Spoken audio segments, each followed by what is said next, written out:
Bam, bam. Thank you, ma'am. Let's get Facebook in here and we can start our new time slot show. God bless. What a day to kick it off as well. There's Facebook. All right, folks. Welcome in. Welcome in. We'll let the chat and everything breathe for a second. And it is a Victory Monday, probably the most impressive and important Victory Monday the Broncos have had in a while, maybe since the Week 18 game last year, because that was clinching a playoff berth and breaking that streak. But my God, the Broncos take down the Kansas City Chiefs, who have won the division every year since 2016. And the Broncos now rise to 9-2 on the season, with currently a head-to-head over the 5-5 Kansas City Chiefs. I think I saw Football Outsiders or ESPN or somebody had the Broncos with a 72-ish% chance of winning the AFC West. We're riding high, baby. Welcome in, everybody. I'm Nick Kendall, joined by Eric Trickle. This is our new time slot, so hopefully everybody at home is enjoying and waking up early to do this. And shout out, first off, even before all of that, to Eric for the 4:30 a.m. wake up Alaska time. We probably need to start getting you on coffee or something here, Eric, pretty soon. Yeah, Chase says poor Eric being up at 4:30 a.m. We're going to have you climbing 14ers next time you're out here in Colorado with these wake up times. Hey, it's wake up times aren't so bad. It's the fact that I don't get to sleep until, midnight, 1 o'clock in the morning. That's what makes the wake up time so rough.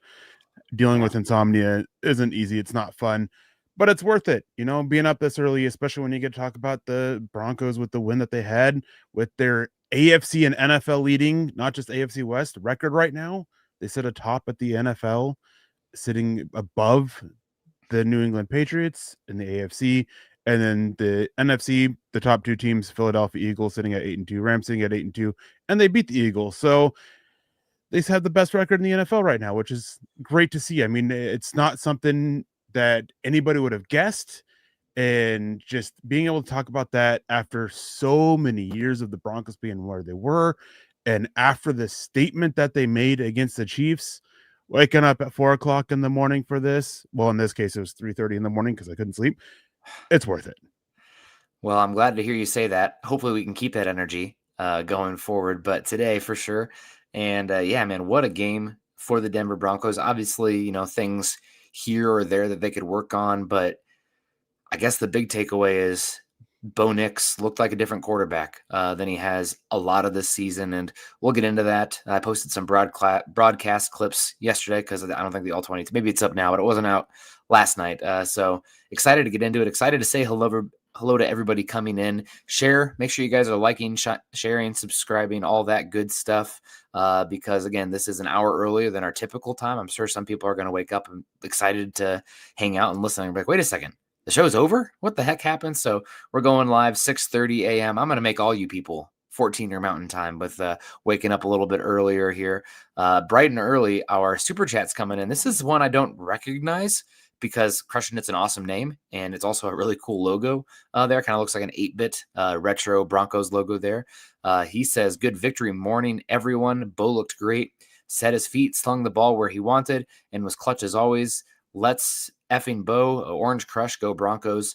Yeah, the main takeaway probably should be the defense for the Broncos, considering how good the Chiefs offense has been this season and doing what they did without PS2. But of course, Bo Nix looked different. I mean, I know that we had the mini buy and everything, but and he still has a little bit of, hyper ability, like in the pocket, like a little bit unsettled sometimes. Like there's sometimes it's like, okay, buddy, I see you climbing there, but we could reset still, the Tom Brady classic, reset and then deliver repeatable motion. But it was a billion times better than what we saw versus Houston, and especially the Raiders as well. And it didn't have to come from him scrambling like everybody's screaming for or all these other things. No, he played within the confines of the pocket. A lot of times he climbed up into space within the structure of the pocket while keeping his shoulders square and his base pretty good, much better than it has been. So yeah, but Bo Nix, I know there'll probably be some people like, this is always what he was. Like, he was not playing like this for a lot of the season, and we'll see if he can keep it up. But this makes me excited for what could come. If this is the level of play, we can go places this season.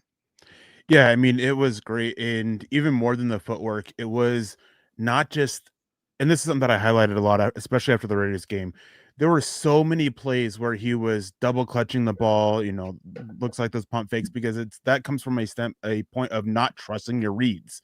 You do that because you're not it's not trying to throw people off because these aren't pump fakes. These are double clutches, hitches in a step, things like that. That comes from a lack of confidence in what he's seeing and what he's reading, and that wasn't the case. There were multiple throws today. Like, as you said, there were still some issues, but those can be set aside for now because of how good he looked in these key areas that he needed to bounce back in.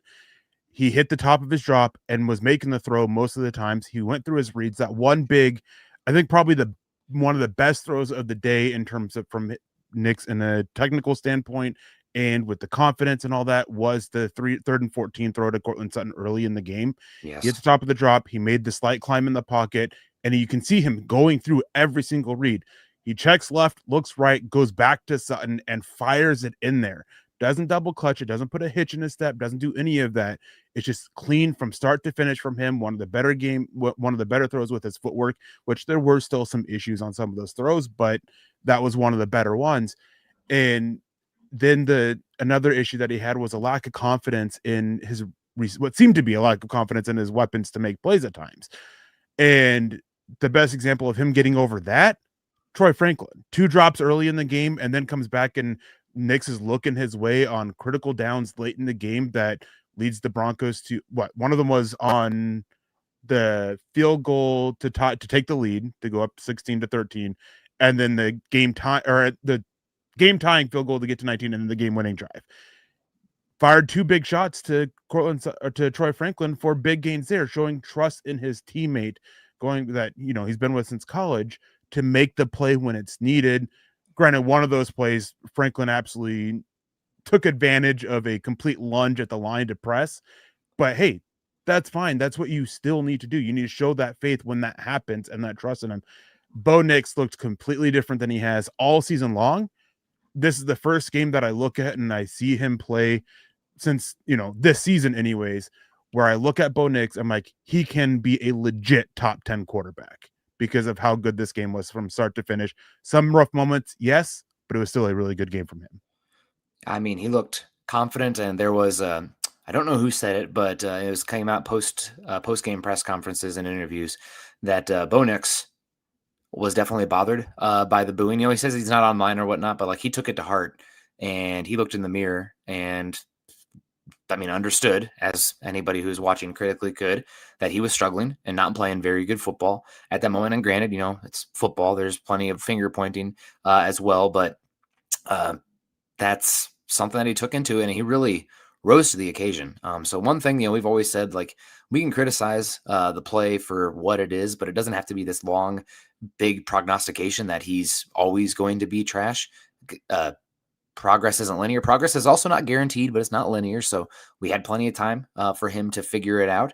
And boy, if this game becomes the baseline, like I said, the Broncos have a chance to, I mean, they could beat anybody in the league. We'll see. I mean, the Rams, Seahawks are pretty darn good, and as good as Bo Nix was, let's not confuse him with what Matt Stafford's doing right now, still, because the overall sample has been incredible. But with the defense and Bo Nix protecting the football and making the reads and the plays that are there, huge. So Denver Luke comes in and says, what are they going to say now? I mean, obviously the narrative today is going to be, they'll talk about the Broncos being legit, but the narrative today for the national media is going to be more about the Chiefs dynasty ending.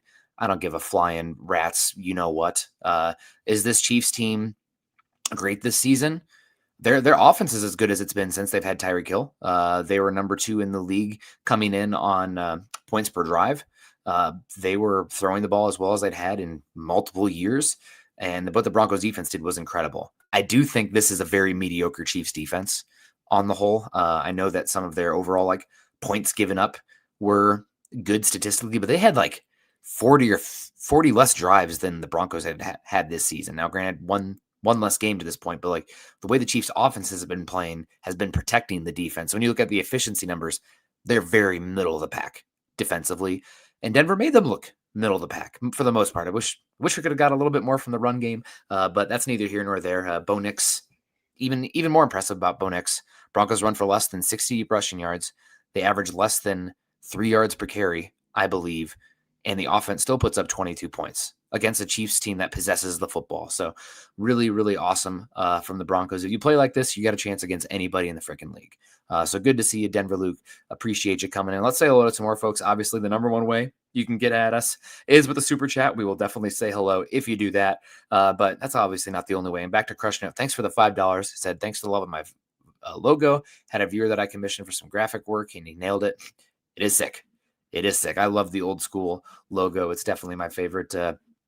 That's what I don when I can wear anything. Good to see David Youngkin. Good morning to you. Michael Ronquillo in the house. Good morning, Nick and Eric. Always appreciate Michael. We got Formula Salty Thunder says, how about a big special teams? Yeah, another good takeaway here, highlighting Mims. I don't know if this is the first game this season, Eric, but it's definitely one of the games. Hopefully I didn't freeze out here. Maybe it's Eric. But the Broncos definitively won special teams in this one, from the blocked field goal that Denver had, the out of bounds kick from the Chiefs as well, good in good field position. Mims returning the ball, some pretty good Crawshaw punts as well. Now, it wasn't like perfect by any means, but finally Denver wins the third phase. It had not happened much this season. It had mostly been like the Broncos offense and special teams losing, with the defense being so good that they're breaking the mold of losing 2 or 3 phases and still winning. But special teams won this one. And when you win by a walk-off field goal, that makes all the difference. So shout out to Rizzy. Same with Bo Nix, same with all of this. Like, when you're bad, I will criticize you. But when you have a good unit and a good game, you better darn well praise it with the same energy. So shout out to Rizzy and his unit. Maybe the mini buy is what they needed as well. And welcome back, man. Yeah, I don't know what it was, but this was not the same special teams unit that we saw up to this point. It was one where every single phase of special teams basically made a play, and it wasn't just the field goal kicking and punting unit. We got the big punt return. We didn't really get it in kick returns, but kickoff coverage, they didn't have their bust. And shout out to Jordan Turner and Q Robinson on special teams. Man, they were always around the returner making a play on the ball. I think every single tackle had at least one of them involved in it. Shout out to them for stepping up, especially Jordan Turner. I think this was his first call up on the season. I think so. Off the practice squad to come in and make an impact. Might have been his second. I think it might have been called up once before, but I can't remember for sure. So shout out to them. Shout out to Rizzy for, seemingly going back to the basics with a lot of this too. Mims being back, that's great. We finally got, a big return from him. He's had a couple of them, but this one was like the first one that really felt like it gave the offense a lot of momentum, and then setting them up, and then the one bad kickoff by the Chiefs to set them up in good field goal range. Like, just every single element from the Broncos special teams units were great this game. Obviously, Will Lutz with the game winner and the multiple other field goals that he had. Perfect 5 for 5. Yeah. Jeremy Crawshaw was, man, one of his punts I was surprised was not blocked. Yeah. And he boomed that punt. And then Chiefs also had one that was almost blocked that their punter absolutely boomed as well. But man, this was the first game where I came away feeling good about special teams. And I'm going to add this, and I added it with the Broncos offense after the Dallas Cowboys game. Hopefully this wasn't a mirage, because the Chiefs special teams unit, when I went back and watched them, they hadn't been great all season. I don't know what the metrics say about their special teams, but at least on tape, they didn't look very good. So hopefully this wasn't a mirage game for the special teams unit. And they can carry this over into the rest of the season, because Denver can't keep losing on special teams like they were in the first 10 games of the season, and have so much fall on the offense and the defense. They need all three phases reliably. Yeah, really good to see them step up. Welcome back, Marvin Mims. It was unfortunate to see the Broncos come away 0 for 2 early in the game in the red zone goal to go situation. The Chiefs, obviously, this isn't a super Chiefs team. Obviously, like I said, they're still the team to beat, and they were number 1 in the Vegas power rankings. If you put a gun to my head, though, right now, I would have taken the Rams and Seahawks, and maybe that might be it, honestly, in the entire NFL over Kansas City definitively right now. But Denver, if they're going to, slay some dragons this season, maybe Denver's becoming a dragon themselves. But you got to take advantage of those early situations. I mean, what a different game it would have been if you were 14 to nothing out of the gate there rather than 6-0, right? So shout out to the Broncos defense as well. And again, just a really good game from the Broncos defense. Obviously, the penalty yards, we'll get into that here at some point, I'm sure. But holding the Chiefs to 5 for 13 on third down is really good. 0 for 1 on fourth down as well. 5 yards per play is not like incredible, but it's pretty good. 311 yards total, 1 for 4 in the red zone makes all the difference. And Denver winning the turnover battle. I mean, if you it's crazy how often you win the turnover battle, you win the football game. I know it's so basic, old coach speak, but stealing those possessions is key. Is key. Also key, Kevin coming in. Why are we still treating Franklin like our number one receiver, not with all those drops? He's part of the progression, and they keep feeding him the rock, and it's been frustrating. I mean, I was tweeting my jokes off in the first half, but he came up. They rewarded some of the patience in the second half there. So he's still a young receiver. I think ideally still he's probably more your 3 or 4 in a good receiver rotation, but right now Broncos are probably bottom 10 with Dobbins out in their overall like running back, tight end, wide receiver room. But luckily they have a top 3 defense and a top 5 offensive line and Sean Payton. And if Bo Nix plays like that, Sean Payton, I think, is of the belief that if you can block it up and I can draw it up and my quarterback can execute, I don't need to have superstar playmakers. I truly, I mean, obviously he'd rather have that and he finds them still, but I don't think he thinks he has to have those guys to have a functional offense. So in this game, I think was kind of proof of it. So shout out to Franklin turning it around and making some clutch plays and rewarding the Broncos and the trust, I guess, in them. Maybe they didn't have any other options, but he made some plays, which we haven't seen this season. And hopefully that's something that can springboard him going forward. Yeah, I mean, on the one, it was such an easy read right off the snap because the defender lunged to press him, and he just sidestepped it. It was a beautiful get off by Troy Franklin, so credit to him. That was one area where, even though he showed some improvement earlier in the season, the get offs were still a bit problematic against press.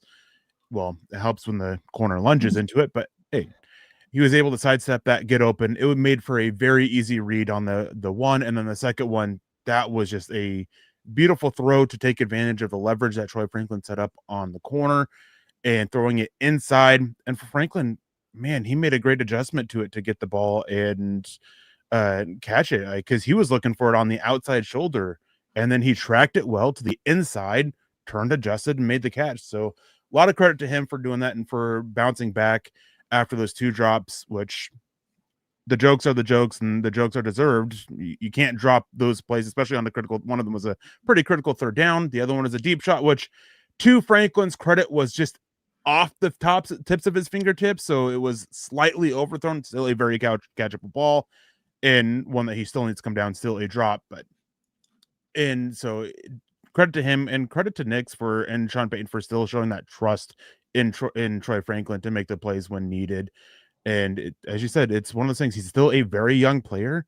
He's still only 21, 22 years old and still has a lot of room for growth. I really don't think he'll ever be a legit full-time number 2 receiver outside of being forced into it. I think if you're looking at him to be a number 3 receiver, and if Pat Bryant can continue his development the way he is, Denver could have a pretty solid 1-2-3 combo with Sutton, Bryant, and Franklin, but still a long ways to go for Franklin and Bryant to reach those levels. Yeah, absolutely. And Mims as well, tossing it out there. I mean, we don't have to get into it too much. We got a bye week coming up, but a lot of information about the Broncos, interesting receiver this offseason from Rappaport coming out about, was it Schefter Rappaport coming out about Diggs? Broncos at the trade deadline. Apparently they had a deal, not as aggressive of a deal in place as the Bills did, but had a deal framework in place for Waddle. The Egbuka stuff at pick 19 with him coming off the board 1 pick before. So Denver, it does seem like they want another wide receiver. Now you can argue about the timeline of some of that stuff as well, but I mean, I guess the eye in the sky doesn't lie. You could use a little bit more firepower at wide receiver. It's become the number 2/3 paid position in the league for a reason. We got Jay Ross coming in, says Orange Rush is the new Orange Crush, Super Bowl bound. 1 game at a time, but man, we got our eyes now. AFC West, you got to take care of business. Still, I'm sure Sean Payton and this team will stay grounded. I'm happy for them to have the bye week, although I'm going to be bored next Sunday. But I'll be excited for the Broncos to kind of shift their focus from hopefully the AFC West. You still got to take care of business, but the 1 seed, and man, be to be. I don't know if you saw I tweeted a lot. I tweet a lot, Eric. You know that. But the one from Gladiator with I can't remember the actor's name, but everybody the Gladiator, the thumb down one. Mm-hmm. Instead, we're going to be sitting there enjoying the show next week with Indy versus the Colts, or Indy versus the Chiefs, and either way, it's a win-win for me. Either a loss for the Chiefs, knocking them to 5-6, and it'd be pretty miraculous for them to make the playoffs at that point, especially because they lost the tiebreaker to everybody in the wild cards ahead of them, or the Chiefs beat the Colts, and then you just got the Patriots in their pathetic schedule in front of them. But I mean, you take care of what's in front of you, you got a chance. So man, it feels, I cannot believe it. Honestly, I still can't believe it right now for the Broncos. How great it is. Good to see you, J. Ross. Appreciate you so much. We got Mark coming in here. Good morning, Broncos fan. Ernie Mays. We're 9-2, 8 straight wins. Yeah, incredible. DeAndre Weatherspoon. Good morning, guys. Happy Victory Monday. Top of the AFC West. Tyler Brooks got to get rid of the Iowa Hawkeye on defense, making us look bad. Yeah, he had a rough game. I do think there's a little bit of he's having the Garrett Bowles thing, Eric, where like every single ticky-tack thing that like, yeah, if you slow it down and watch in slow-mo, it's a penalty. But if you do that on every single player on the offensive line, every single defensive back, you're going to have a penalty that could arguably be thrown 50% of the time. And he's like not getting a single break right now. So stop holding. I don't know if you saw the post-game interview as well, where he took like the last one. He's like, there's nothing I can say about that one. I got to trust my technique and not panic when the ball's like that last PI. Him, 1,000%. The other ones, it's like, okay, if you're going to call it both freaking ways the whole game, and we'll be here all day because there's going to be a penalty on 33% of the plays. But he's got to be better at the end of the day as well. Good positioning, trust your technique. Yeah, I don't know. I mean, I'm biased towards Riley because he's a good kid. But I do feel like a lot of the ones that are the 50-50 calls are going against him 95% of the time. Yeah, so I'm going to preface this and say I don't agree with 2 of the penalties that were thrown on him. That doesn't mean they weren't penalties. The first defensive pass interference, you can't grab the jersey. You can set your hand on the chest, but when you grab and the guy is running away from you and the ref who threw the flag had a clear sight of it, you're going to get called for that. Yep. Pretty consistently. That's one of the pretty consistent things with defensive pass interference in this is you see that one pretty regularly called. Now you can get away with it if you can obstruct their view and things like that, and that's what happens. But you can't grab it, especially when the receiver is clearly faster than you, and it shows you, and it leads to you having to, kind of tugging on the jersey. I don't agree with it being called just because it's still.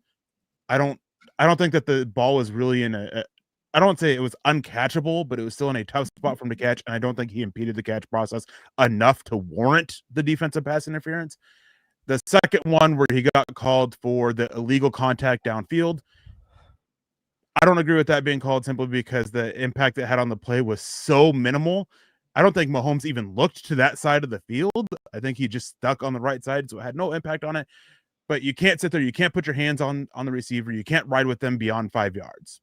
That's pretty standard. Like you can have some touching, some back and forth contact, but you can't sit there and have a hand on the chest, a hand on the back, and run with them that way. Yeah. Penalty shouldn't have been called because of the lack of impact it had on the play. The second defensive pass interference, that was clear as day. I mean, he was tackling a dude before the ball. You can't do that. I texted with a college defensive backs coach last night, and he brought up this. Riley Moss, and he's a Broncos fan as well. He brought up Riley Moss. Everybody talks about his confidence, but when you have that many pass interference calls, when you have this many flags against it, you don't have confidence in yourself. And Moss touched on that afterward. You have to have confidence in your technique. You have to have confidence in your positioning. When you're leading to these things that call on it, going back to the Dallas Cowboys game with the 2 pass interference calls on there, both of those, I don't agree with one of them being called. I think the other one should have been defensive holding, but you can look at them both stem from a lack of confidence in himself, a lack of trust in himself. One of them grabbing CeeDee Lamb when he's going through his break because Moss's momentum was going one way. The other one was a little bit more ticky-tacky. Moss has to find a way to start getting benefit of the doubt again because he doesn't have it right now. You mentioned it with Garrett Bowles. It's that same situation. Everything ticky-tacky, everything that's, by rule is a defensive pass interference, but it may not have the biggest impact on the outcome of the play, which is something that refs are taught to do. It's why some of these penalties can be so frustrating. They are taught to look with holding, with pass interference. What's the impact on the play? He's got to figure out a way to start having that trust in his technique and that trust in himself a little bit more to keep these penalties from being called, because it's so frustrating. It nearly cost the Broncos this game. And at some point, you got to send a message to Riley Moss that you have to figure this out and get it corrected.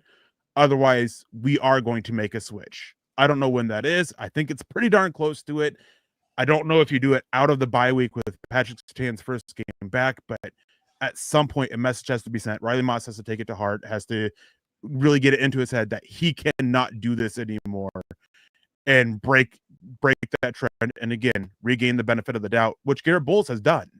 So it's something on Moss. He's got to get it figured out. Yeah. I will be curious with Patrick Surtain coming back. If he comes back for the Washington game, I mean, if it's Marcus Mariota, do you have to rush him back if he's not 100%? Granted, or is anybody ever 100%? But take your time. I mean, shout out to Vance Joseph and the defense. He's all caps gone after this season, unless he absolutely bombs the interviews. But listening to people who connected to him, as well as articles written about him, like when he gets the opportunity, he's going to go. I know Broncos fans are like, oh, what if we just throw a lot of money at him? He wants to be one of the 32, and he's deserves that chance. So he'll be gone, and these are what we call good problems. I'm a little bit worried about the rating of the defensive staff with him as well, but we'll see what happens with it. Sean Payton made a good hire there with going with Vance the first time. I trust the infrastructure in place. Ace of Spades, good to see you in the house. We got Sentinel coming in here. Great to see you. Roger said Pat Bryant stepping up. Yes, he did. I'm really happy that he cleared the concussion there. I was worried about him there for a second. Good play action pass, I think, on that one. David Carmelo, good to see you. $5 super chat. Says it's pretty clear that Bo Nix plateaued more than regressed compared to last year. Does this best case scenario remain Jalen Hurts tier? I think his best case scenario still is probably more of a Dak Prescott quarterback in the end, who was, didn't have the A+ arm, but had, an A- B+ arm. Good, well-built athlete that grew into a really smart cerebral pocket passer over time that had a really good offensive line to protect him and allow him to grow over time. So I think that's probably still more the I hate to put like actual ceiling on it. Like it's always just like we're trying to compare styles of guy. Like he'll never be Josh Allen. He'll never be Patrick Mahomes. He's not Drake May, right? They're just stylistically different players. But this was better than Jalen Hurts has been as a drop back passer for a lot of his career in this Chiefs game, actually working the middle of the field somewhat. So I don't know if he plateaued. I would say that he regressed compared to last year for the most part until this game, other than the Bengals/Cowboys game, which I don't even know what to do with those two games because they were playing JV level defenses. But I'm not ready to put any sort of label on Bo Nix other than he's the Broncos starting quarterback right now. And if you can play like this going forward, you got a chance to be a long-time starter for the Broncos and earn a pretty big second contract. But it is just one game. Do it again. That's what impresses me. I don't know if you remember the Eagles game, Eric, where they beat that one. It's like, I'm impressed they beat the Eagles, but I'd be more impressed if they can win the next 4 games in a row, because doing it week in and week out against different competition is more impressive than just having one good game. So shout out. I mean, obviously they'll take the one good game, but what makes the difference is doing it week in and week out and having a baseline and a trustworthy level play in each game. Yeah, I mean, I think I'm with you. I think it was pretty clear that he regressed from last year up until this point. And I think this game is the first game where he really inspires that confidence, as I said earlier, that he could be a top 10 quarterback instead of, and I don't want to like make that sound like, oh, I didn't think he could be a top 20. I had him right around, 11 to like 14, 15, but this is the first game again. Really seemed like he could be a top 10 quarterback. And if he could just keep playing like this, keep playing smart, keep playing clean and fast and with confidence in himself and his playmakers, then this team could go anywhere and they could win the Super Bowl this year if they can get that level of play out of him every single game from here on out. And so it's, as you said, they won't also. They won't. There'll be dips, and guess what? We'll say the dip was a dip, but that doesn't mean that he's trash or anything else. So sorry to interrupt you. I think that's just important. It doesn't have to do that every week. You just want the trend line to reach that point. Yes. And you're going to have those games, and then how you can make up for it when, Bo Nix does have those dips in it, but you just want him to keep going forward with it and inspire that confidence going forward. Because one thing with him, even though we had our questions about him, this team, and we've gone through a lot of bad quarterbacks in Denver over the last 10 years, right? And how many times have we gotten to this point where the offense has struggled this much and we've heard the rumblings? The defense is fed up with the offense. The defense is fed up with the quarterback. The receivers are fed up with the quarterback. It's been like almost every single year up into last year with Bo Nix, where they seem to have it. And then this year, we're not hearing that either. This team has not lost faith at all in Bo Nix, and they've kept it.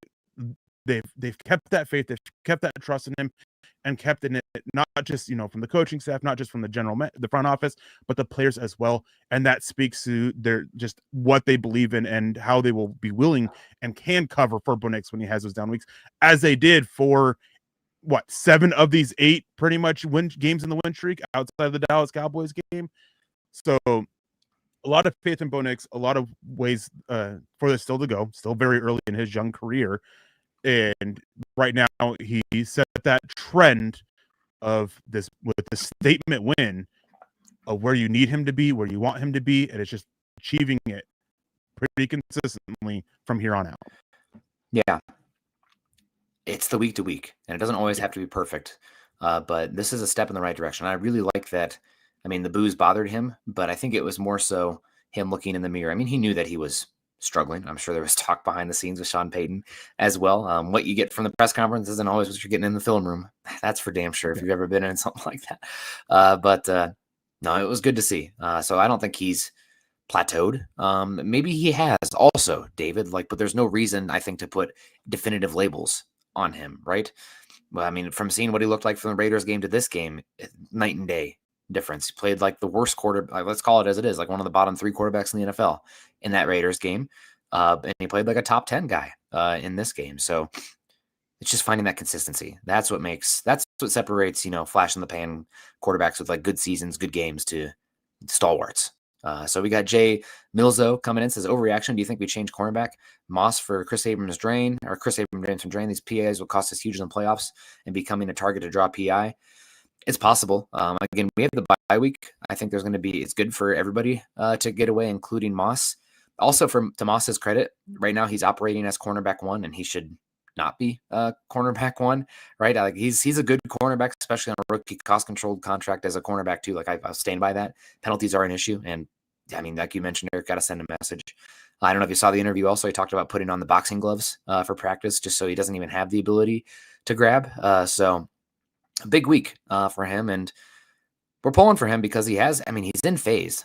He does the stuff right from the ground up to his wrist most of the time. And you're going to get beat every once in a while. When you play cover 1 as much as Denver does and teams are throwing it deep, every once in a while you're going to get beat. You just are. But you gotta clean up the penalties there. Even if I think it's like Bulls early on where it's like every single ticky-tack one is going against him. It's like every once in a while, I gotta not throw that flag. But we'll see. We talked about it a lot earlier. Thanks, Jay Mills. We do have a lot of super chats coming in. Diego, good to see you. Pat Bryant continues to impress. I think we have something. Yeah, I mean, again, Pat Bryant, Troy Franklin, am I ready to dub them wide receiver 2s, let alone wide receiver 1s? I'm not yet, but useful pieces that Sean Payton is deploying well that are taking advantage of their opportunities. Yes, absolutely. And I'm excited to see Pat Bryant get more involved. I don't think he's the overly most explosive player. I wish there was a little bit more wiggle in the after the catch or some explosiveness after that. But again, you're talking a round 3 pick. So he's been consistent and he's making some plays when they're there. So I'm excited for him as well. And we talked about how much wide receivers are getting paid, Eric. When you have that on cost control, even if they are a wide receiver 3 or 4, that's good ROI. So excited to see how those guys can continue to grow. Yeah, it's such a bummer that his 100% catch rate for first downs and touchdowns kind of went away in this game because of a screen. Yeah, that was still the only catch, but the first catch that he had on the season, even in this game, where it wasn't a first down or a touchdown for it. And that reliability is something. He's only had 1 drop on the season, and that was a bit of a high throw on him against the Giants. Still very catchable, still a drop. So he's really become Mr. Reliable for it. And one thing that I touched on in, I think it was this last Friday night episode of the Valley Drivers, was I would like to see Bryant get a screen thrown his way, because he's used so much as a blocker that he can catch the defense off guard a little bit. And so it was nice to actually see it happen against the Chiefs. And he picked up a decent set of yardage for it to get the Broncos ahead of the chains on it, ahead of the sticks. So it was nice to see it. It's not something that you got to do every single game. It's not something you want to do 2-3 times a game, but just every so often where you can catch a defense sleeping a little bit and hopefully make something happen. Because, he doesn't have that great wiggle or explosiveness, but he's very smart with his angles. And that's one thing that we've seen on some of those crossers over the middle, where he has taken them and picked up an extra 10, 15 yards that he's done a few times this season. He just takes those smart angles to keep defenders, in a negative leverage against him on their pursuit. So I would like to see more screens toward him going forward, just not super frequently. You still want that to be Troy Franklin or Marvin Mims, who have that wiggle and that speed, that explosive speed, to really be such a threat. But you can catch defenses sleeping. So happy for him. He was one of the picks that I like, and I think he was the pick that got the most ridicule from Broncos fans during our live stream, was the Pat Bryant pick. So good to see him being, so far outside of Crawshaw, the best rookie performer for the Broncos. Yeah, I think you're right. I will say, I was on a show last week where they asked me my favorite pick so far, and while he's not had a lot of sample, given the position he plays and the ROI that you could get there, I'm pretty excited about Q Robinson. I was happy to have you give him a shout out for the special teams, but like for a fourth rounder looking like he does right now, that's like, he looks like a second rounder to me right now, and he's been inactive because you have a spoil of riches. But shout out to Q. He looks like something, man. I'm not saying superstar by any means, but again, where is the value on your return on the investment? He looked like a really good number 3, I think, is there. Maybe even a 2, but the edge defense run stuff, we don't have to get into too much. We got the bye week coming up. He did pretty well setting the edge against Jawad Taylor a couple times against the Chiefs. Yeah. And then he had a big pass rush. So Q Robinson, that's a good shout out. I think the sample size is why I would still say Pat Bryant, but Q Robinson, I agree with you. He does look like something. He looks like a dude, man. That was my favorite pick the last draft, so I'm biased. But confirmation bias on that one. Rob Bucksbaum, good morning. Happy Victory Monday. Bryant is a stud, and we are in line for the number 1 seed. Let's go. One game at a time, folks. One game at a time. But Denver is, I think, even the 1 seed is great. But man, the monkey off the back that would be a home playoff game in the AFC West and toppling the Chiefs, who have won it 9 years in a row, Eric, I believe. That would be incredible. So just happy to be here right now, and you keep winning games. We'll see where it falls. Getting a bye week would be incredible. But right now, the goal is still the AFC West, and boy, did we make some inroads on that. So thank you, Rob, so much for the super chat. Diego J. Milzo, also $5. And we got a big one coming in here from Perry West, $22. Hopefully the Broncos score 100 points in their next game, given what the super chat correlates to here. But it says 9-2 Denver over the Chiefs, and a game the Chiefs needed. Yeah, I'm excited. I don't typically listen to too much to national media. I don't want to be influenced too much. I like my eyes and my own logic to do most of the nonsense that comes out of my mouth. I don't want anybody else to be attributed for the stupidity that I say. But no, I'm looking forward to seeing what whatever his name is, Nick, the big Chiefs hater, Nick Wright. Nick Wright. That's right. You haven't seen his tweet on it? I saw he tweeted something, but I'm excited to see what he says in long form today as well. So I'll be looking for that one, just because enjoy these moments, right? Enjoy them. So Nick wrong. Can I just say Nick Wright, more like God damn it, Nick! Kick me out. Troy Brewer coming in here says, "Love the culture Sean Payton has created. Everyone plays hard and for each other. Don't need as many superstars with that type of team. Excited to see how far they go. Amazing time to be a Denver sports fan. Yeah, I'll be honest, guys. I am football all the time, 24/7. If I had another, it's Iowa Hawkeyes and Denver Broncos through and through, and then my next favorite team would probably be the NFL draft. So shout out to the Avalanche fans and Nuggets fans as well. I probably won't be tuning in, which is, God bless you. I'll watch some baseball, Cardinals and Mariners, but really happy for the Denver fans, and I'm excited. Actually, why did we start the show earlier, and we're changing to Mondays and Fridays? I start my big boy job in Denver this week, so I'm going to be out and about, and I'm excited to hopefully feel the vibes out here in Denver. Hopefully, a lot of orange. I know I was kind of a jinx going to games, Eric. I was like 0-9 until the Broncos finally beat the Packers. And now I've seen 2 victories this season already, so maybe the jinx is broken. But when I moved here, hey man, we're back on the winning ways. So maybe I reverse jinxed it. Good to see you, Troy. All the great super chats coming in here. I think big picture, Eric, I did want to give out another shout out to Vance Joseph. We talk a lot about Bo Nix, and like we said, if Bo Nix plays like this, you're gonna have a chance against almost anybody in the league. Defense has to show up too, like they have in. Boy, have they! I know that like all Bo Nix, the most comebacks in NFL history for a player through their first 2 seasons, everything like that. But I mean, you don't get a chance for those comebacks if the defense isn't standing on their bleeping head. Now, I'd like a little bit more turnovers, takeaways, of course, as well. I'm pretty butthurt that it was a penalty, but like if you're gonna call it, there's gonna be flags on 33% of the plays. I tell you, the pick 6 for Jahdae Barron would have been great. Just get that monkey off their back as well. Defensive touchdown would be awesome at some point. But what Vance Joseph has done with this defense, especially over these last 3 games, without the defensive player of the year, who is the identity of your defense in the back 7, allows you to do what you've done to win these 3 games like they have.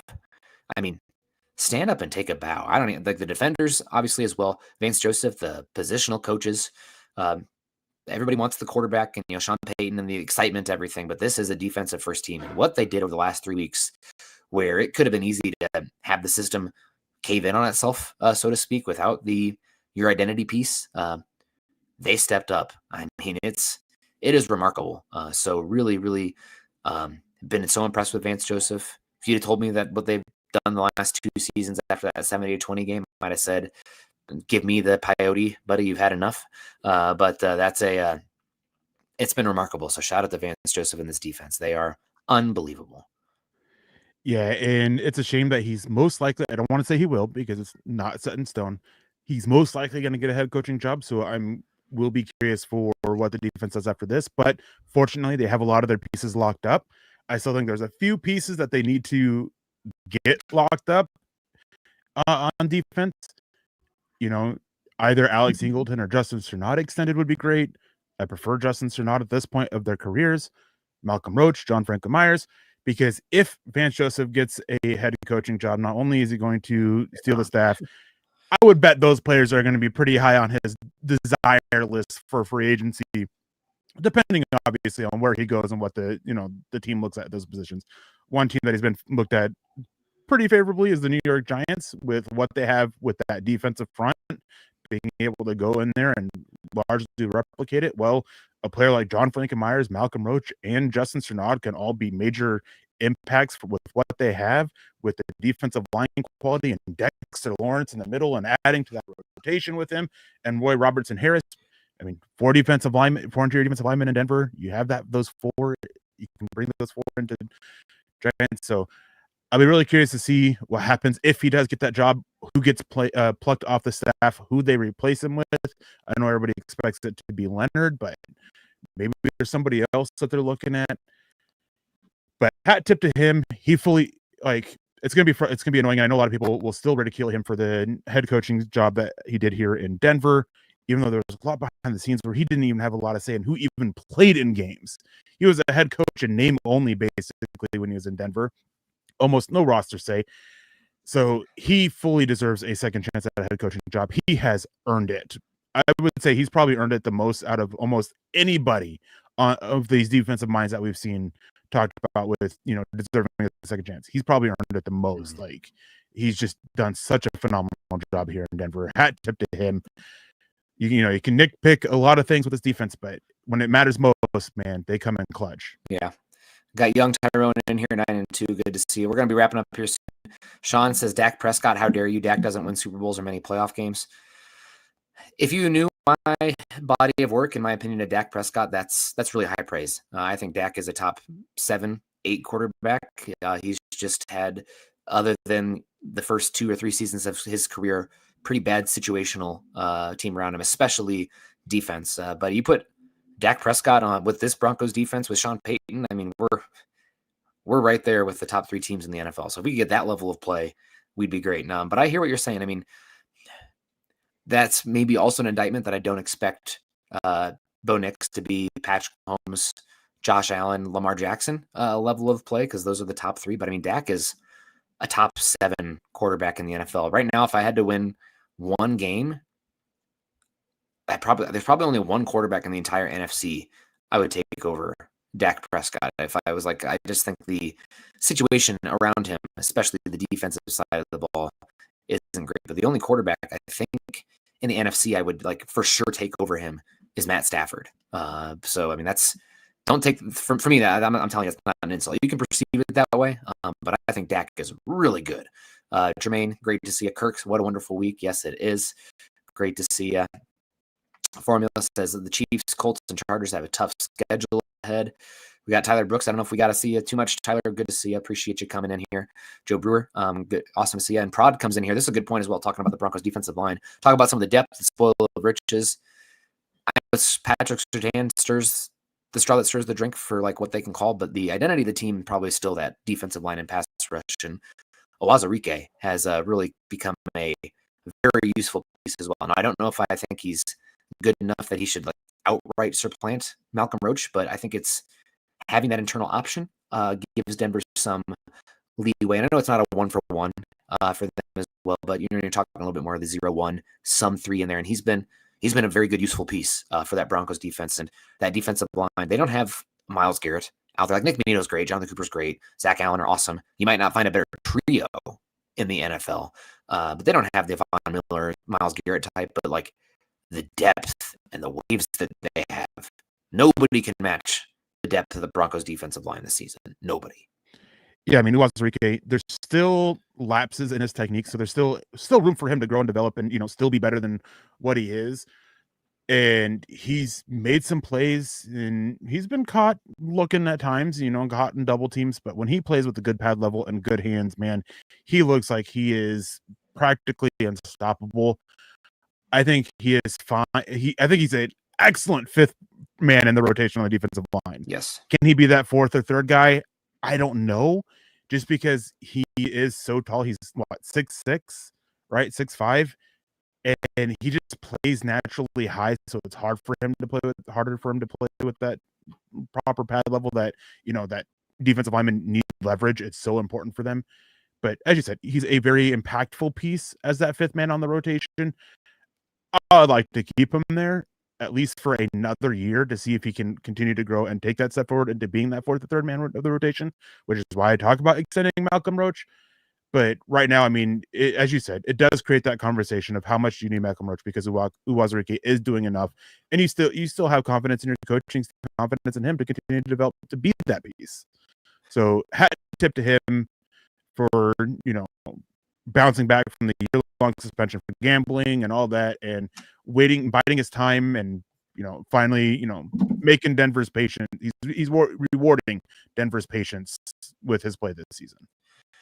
And I'd be remiss. I know we got to go. I got to get in on the new job, drop the kid off at daycare. So we are going to start wrapping up. But 2 things I would be absolutely remiss if we didn't talk about in this one, Eric, as a positive. Shout out, game ball, Jaquan McMillan. The 2 sacks. Now, granted, I absolutely adore the nickel blitz, and shout out to Vance Joseph for the timing. I mean, I don't know who was next to him, Jaquan McMillan on the last sack, but taking off on that looked like a stunt where he created just such a better line for Jaquan McMillan. Good job with the coverage on the back end, too, causing Mahomes to just pause for a second. McMillan finishing, had the 2nd sack as well, and then the interception. Granted, horrible throw by Patrick Mahomes, and it wasn't technically the red zone. I think they're on the 22, but by all intents and purposes, it was a red zone turnover that took points off the board. Denver ends up winning to 3. Who doesn't make the one costly mistake wins a lot of times in these games, and Denver didn't. Chiefs did. But I have to give a shout out to Jaquan McMillan.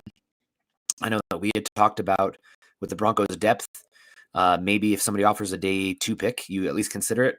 Injury changes things. I'm happy to have him here. You still have a year of control after this as well, I believe. I think he was an exclusive rights free agent this offseason. He'll be a restricted free agent this year. Can't imagine Denver letting him go for anything less than a 2nd round pick at this point. And I don't think somebody to give up a second round pick for 1 year left of a slot cornerback. So he's happy to see him play well. He's been awesome this season. I think he's also a good reminder when I say I want to bring in another wide receiver for competition, some people will kick and scream that's not fair to the young players.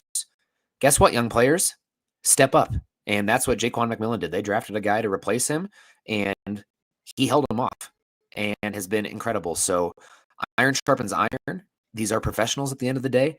Good teams bring in young replacements, and if you don't like it, play better.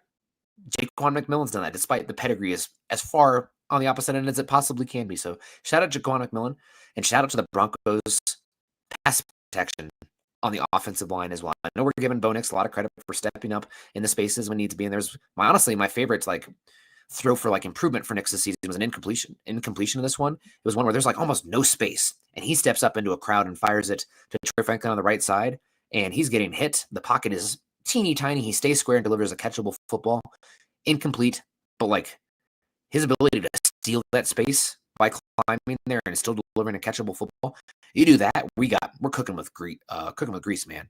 But at the end of the game, pass protection was unbelievable. That 3rd and 15, they didn't sniff Bo Nix on that one. He had all day to find his guys, and he trusted his line. So it's obviously the symbiotic relationship. But had to give a shout out to Jaquan McMillan. Had to give a shout out to the Broncos offensive line and pass protection. Run blocking could have been better, not all on them, but the pass protection was awesome. So did have to get that out there before we close up the show. Yeah, the pass blocking was really rough in the first half for the most part, but they cleaned it up.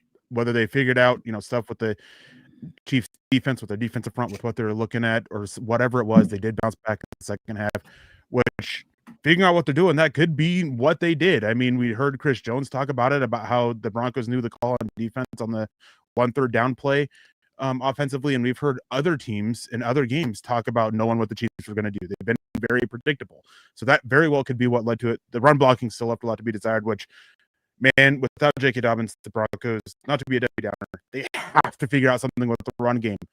2.8 yards per carry is it's not acceptable, nowhere near close to acceptable. You can't get 2.7 yards per carry out of your top back in R.J. Harvey. Completely unacceptable. Not just the running back's fault, but the offensive line's fault as well. They have to figure something out with that going forward. But pass protection was great. And Jaquan McMillan, man, I remember when he was coming out, I fully felt that he was worth a 6th or 7th round pick. And when Denver brought him in as an undrafted free agent, I said, this guy, he's going to end up as a starter at some point in the league, either with the Broncos or elsewhere. And he plays bigger than he is. He plays really tough. Is he perfect? By no means is he perfect, but he is still a pretty good quality nickel corner, and I'd be very curious to see what the Broncos do with him. Obviously, he's still a restricted free agent. He's not going to get an original round tender, because that means that a team can sign him and that they don't owe Denver any picks.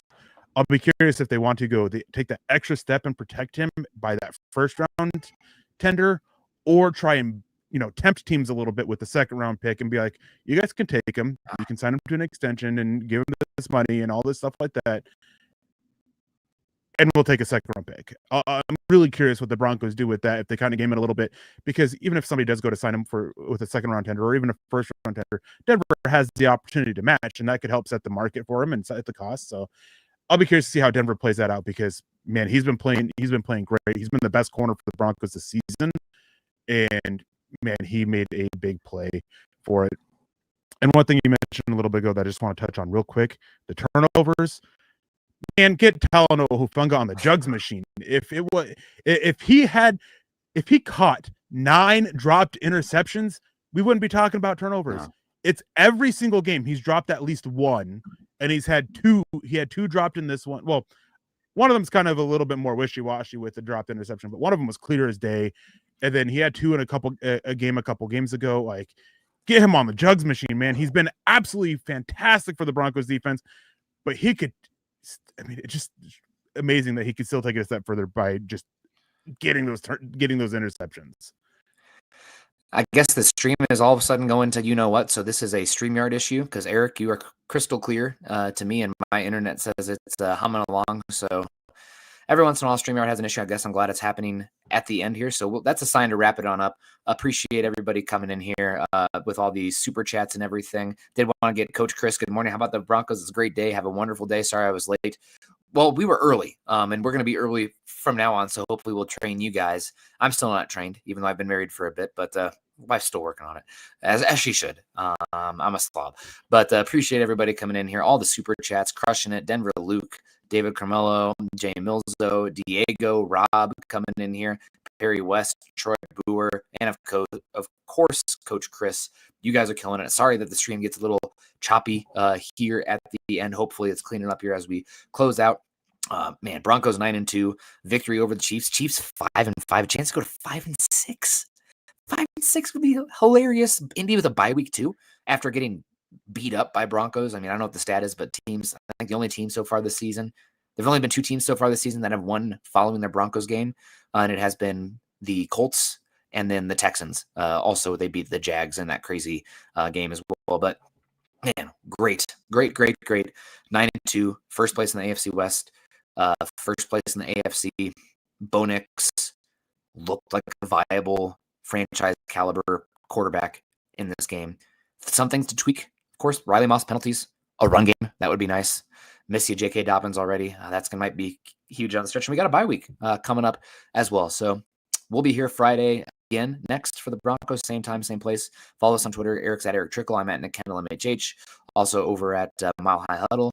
We're at facebook.com/Mile High Huddle and facebook.com/Mile High Huddle pod. Make sure you're becoming a subscriber, a member over on YouTube as well. That helps us a heck of a lot. And subscribe, like, and share over on YouTube as well. You guys have a great rest of your day. Eric, any final words, final thoughts? Shout out about Hufanga. Also, he's done everything. He did the hard stuff about being in the right spot. Now just like finish the play, buddy.